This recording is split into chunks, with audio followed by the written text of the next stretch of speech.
हरे कृष्ण अंग्रेजी कैलेंडर के तहत इस साल की पहली पुत्रदा एकादशी है।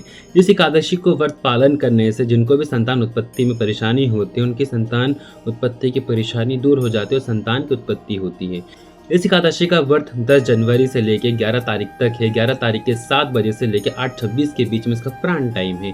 तो आओ अब जानते हैं कि इस व्रत की पीछे जो कथा है वो कैसी थी। द्वापर युग के आरंभ में महासीमित नाम की एक नगरी थी, जिसमें महाजीत नाम का एक राजा था। वो राजा काफी अच्छा था, यानी धर्म का प्रॉपर तरीके से पालन करता था। वो अपनी प्रजा को अपनी संतान की तरह देखभाल करता था, यानी और धन की कोई कमी नहीं थी, यानी बहुत ज़्यादा ही ख्याल रखता था। लेकिन उसके जीवन में बस एक ही दुख था, एक ही परेशानी थी कि उसकी संतान की उत्पत्ति नहीं होती, संतान नहीं हो रहा था। बहुत कोशिशें कर ली, बहुत यज्ञ कर लिए, बहुत कर्म कांड कर लिए, लेकिन संतान नहीं हो रहा था। फिर वो अपनी प्रजा को बुलाता है और सारे मंत्री गणों को बुलाता है, अपनी परेशानियां बताता है। जितने भी प्रजा थे और मंत्री गण थे, सब जंगल की ओर निकलते हैं कि कोई ऐसी महर्षि मिले हमें कि इस परेशानी का हल बताएं।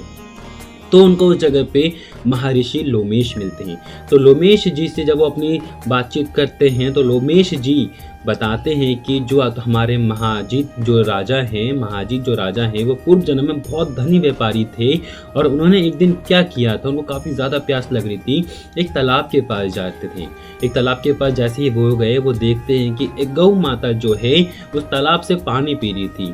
तो महाजीत ने क्या किया था, पूर्व जन्म में जो व्यापारी थे उन्होंने क्या किया, उन्होंने उस गाय को हटा दिया, पानी पीने नहीं दिया, और वो खुद पानी पीने लग गए। तो इसी कारण जो है उनकी संतान की उत्पत्ति नहीं हो रही थी। तो महर्षि लोमेश ने इसका हल बताया। श्रवण शुक्ल पक्ष की एकादशी के दिन तुम पूरी रात जागरण करो, भगवान का नाम लो, इस एकादशी के व्रत का पालन करो और तुम्हारी संतान की उत्पत्ति होगी। तो ऐसे ही महाजीत ने क्या किया, इस एकादशी का पालन किया और उनकी जो पत्नी थी वो गर्भवती हुई। तो इसलिए इस एकादशी का नाम कहा गया है पुत्रदा एकादशी। हरे कृष्ण, राधे श्याम।